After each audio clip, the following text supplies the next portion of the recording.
Peter King from the MMQB.com, also Sports Illustrated and Football Night in America. Let me start with that, with the commentary with what Bob said at halftime. Your reaction, what do you think the league's reaction was to that? The league knows that Bob is going to be a very opinionated guy and is not going to bend with the wind. So I doubt that they were very surprised. Can you see us inching closer to any kind of change there with that name? Not for a while, but I think eventually it will. It's going to be an interesting political football, I think, in the probably next year or so. But I think Dan Snyder is so dug in that it's going to take a little while before anything really happens. Don't you think he's making this worse by being so dug in that we have other teams? The Blackhawks don't even respond. They don't comment publicly on any kind of pressure there. Daniel Snyder, almost as if he's saying, I'm not going to listen to anything you have to say, instead of just saying something quiet. You know what's different, Dan? Since he got Lanny Davis on board, who's sort of kind of a famous lawyer and has been a more centrist, I would say, figure in this whole debate. Lanny Davis believes strongly that the name should not be changed. But he also says, I have great respect for everybody's opinion on this issue. And so basically, when Dan Snyder wrote a letter to all the Redskins season ticket holders and everybody else, he said that I have great respect for everybody on this issue. Whereas before, I think his whole attitude was, you guys are wasting your time. I don't care what anybody says. We're keeping the name. Peter King from the MMQB joining us, New York City Man Cave. I'll let you trump. You can trumpet your Red Sox last night with Big Papi there. Did you cry when you saw Big Papi leave the yard? Oh, it was exciting. I mean, you have to admit those are exciting moments. Here's the thing. I keep saying to myself, how many more dramatic moments can he have in his career? I mean, that was really close to being the most dramatic moment in his career. I mean, the Red Sox, I think, had, what'd they have? 3 hits in 17 innings. Yeah. Or so, I don't know what it was. But, the first pitch, it's silly. And the way that I had so much respect for Torrey Hunter. Can you believe the effort he put in on that? It was absolutely fabulous. And it was a great sports event, I thought. I probably wouldn't think that if I was from Detroit, but I thought it was pretty fun to watch. Better postseason performer, Big Papi or Brady? Jeez, what a question. I would say I don't know how you would pick one because they both have been ridiculously good, particularly the thing that I really admire about Brady's postseason performance is that he did it in his first game. Remember in his first Super Bowl when John Madden is telling him, come on, just play for overtime and don't, excuse me, and don't make a big mistake. And then Brady leads them down to the field goal. Vinatieri kicks the field goal. They shock the Rams. And, I just think he's had a lot of those moments. And I think Ortiz has had a lot of those moments, too. I don't know. How do you add those up and compare them? In watching Brady yesterday, and what's fun is to watch with Tony Dungy, who was trying to game plan all those years against Brady, and then Rodney, who was a teammate, and watching them saying, when Brady got one more chance, they both said at the same time, it's over. You just can't give him another chance to do this. Right. I put a little of the onus on the Saints defense. The secondary, I don't think, had a clue what they were doing. I also put a little bit of the onus on Drew Brees because they couldn't get a first down. I mean, all they needed on that other drive was one first down. I'll say Good this. point. I wrote about this at the top of my column. When we were watching the game, Troy Aikman said something on Fox that really piqued my interest. He said, hey, A lot of talk about Gronkowski, but you got to give Gronk credit for playing on the scout team at practice, for playing Jimmy Graham so well that the Patriots ended up playing him great in this game. And obviously, Gronkowski didn't play in the game. Everybody's down on him. And Brady sent me an email overnight and said basically the same thing that Troy Aikman said. He said Gronkowski was fantastic on the scout team in practice last week, gave everybody a great look, and he said that's what it takes. If you're not going to play, you got to contribute somehow, and he said Gronkowski really did. And, Dan, you think about it. Over the last 4 weeks, Jimmy Graham's averaged 137 yards receiving a game, and he had 0 yesterday. It's no coincidence that 7 out of the 13 possessions for the Saints were 3 and out. When is the last time Drew Brees had more than 50% of his possessions be 3 and out? I mean, I bet that's happened. You could count those on one hand in his Saints career, but it happened yesterday. And I think a large part of it is the job Aqib Talib did on Jimmy Graham, with the help of Rob Gronkowski in practice. Okay, but who's keeping Gronkowski out? I don't know. Is there more to this, Pete? I think there's a lot to it. But is it his dad? I don't know. I wish I did know. And I don't think many people truly know. But I think this is a case where Gronkowski, for whatever reason, doesn't feel comfortable and doesn't think he should play, even though, Aikman even said it yesterday on the telecast. Somebody must have told him that Rob Gronkowski was lighting it up, and those are his words, at practice last week. Gronkowski is playing. He's playing real games in practice, and they look at him and say, "What are you doing?" That's what is so odd about this whole thing. He seems to be playing as hard as in practice, as hard as he would be playing in games. And so this is a good mystery. We'll continue with Peter King, the MMQB. I want to ask him about Houston's quarterbacking situation with Matt Schaub. Also, the Packers' injuries. Is somebody going to make a trade? Hakeem Nicks, is he, on the market? Is Maurice Jones-Drew?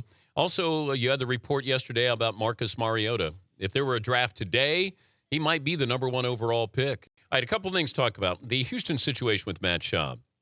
There were classless fans yesterday, cheering when Schaub, limped off there. I don't know what the extent of the injury is going to be here, but let's talk bigger picture here with the Texans. Now what do you do? It's amazing. I saw 25 teams in training camp or preseason games this year. And I'd say talent top to bottom, Houston was as good as any team I saw. They're easily in the top 5 in the league in talent, without any question. And I think what's happened right now is that you see the value of a quarterback.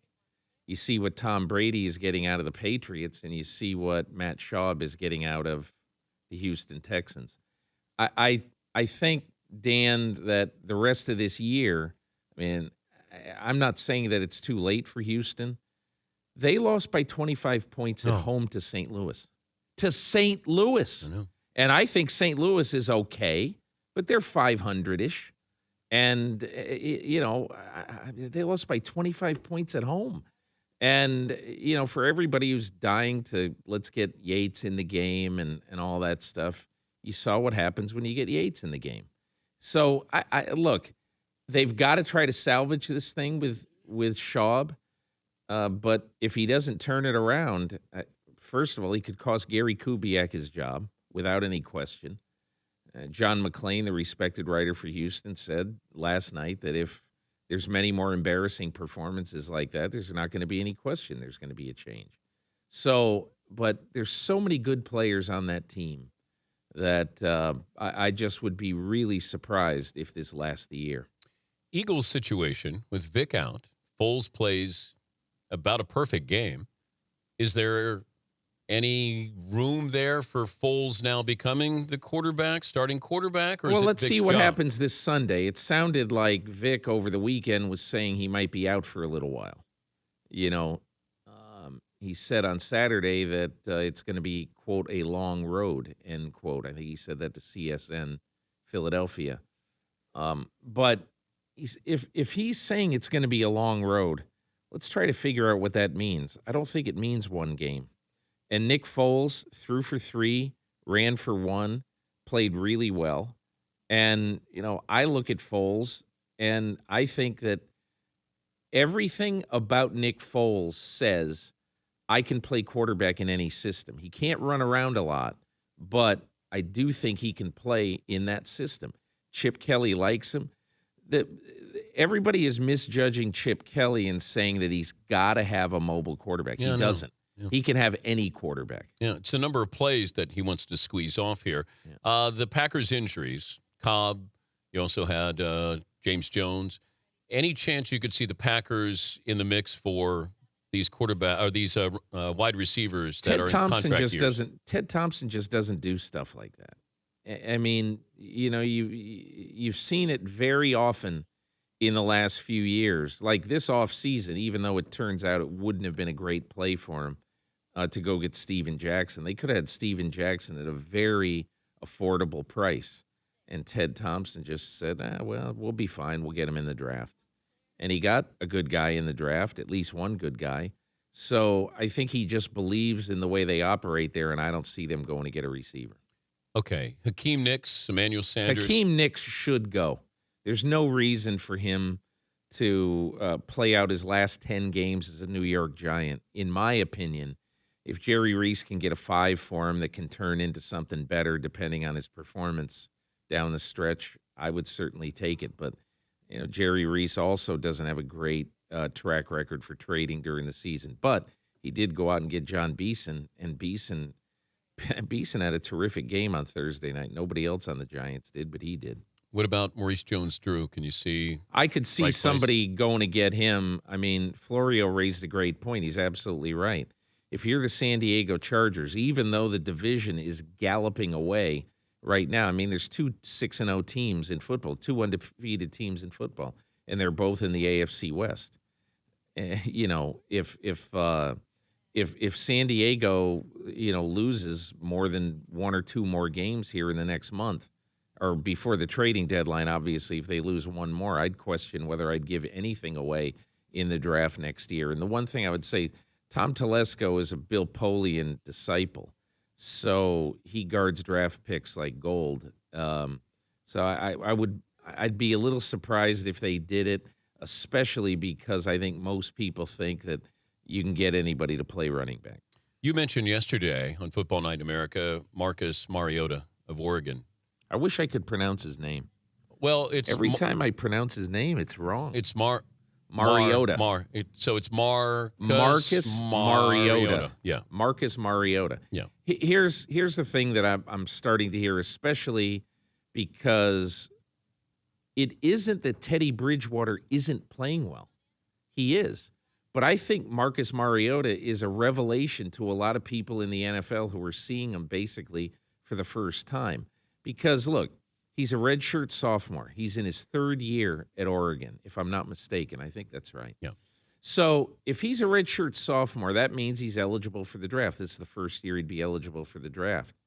And, and then you got Bridgewater, who's also eligible for the draft, who still has some eligibility left. And same with Johnny Manziel, the LSU guy. Mettenberger. Murray at Georgia. Yeah, Murray. I mean, again, this 2-3 weeks ago, I had a scout tell me that as of right now, when I mentioned to him that Andy Staples had 9 guys in the first round graded in his first round when he talks to guys, quarterbacks. Wow. He said that this one scout said to me, he said, I can definitely see us having 9 quarterbacks with first-round grades. He said it's possible because there's so many good quarterbacks out there. It's going to be such an interesting draft. I can see it's sort of lining up to be an interesting draft if all these guys do come out, Dan, because now if you're the Minnesota Vikings and you have some needs and you want to go get a quarterback, why would you take one in the first round? Let's say you got the 10th pick in the draft.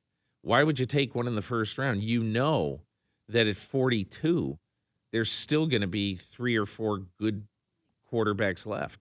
There's going to be a Colin Kaepernick, Andy Dalton type guy, at least, that good. Who do you know, available. who could you guarantee takes a quarterback in the draft? You mean in the first round? Yeah. I guarantee. I mean, I don't know. I can't guarantee anybody, but Minnesota Vikings, if they sign, if Josh Freeman plays well down the stretch, they won't take a quarterback high or maybe at all in the draft. If he plays well and they sign him, why would they take one? Jacksonville obviously is going to take a quarterback. Okay, so that's a guarantee. I would say, yeah, I'm sure that they'll take one with their first pick. I mean, unless they are just absolutely in love with Jadeveon Clowney and figure that there's still going to be 5 good quarterbacks left at the top of the second round, and we'll just take our pick there. Good to see you, Pete. Thanks Thank for coming you, Dan. in. It's Appreciate the it. mmqb.com. The Dan Patrick Show, weekday mornings on Audience.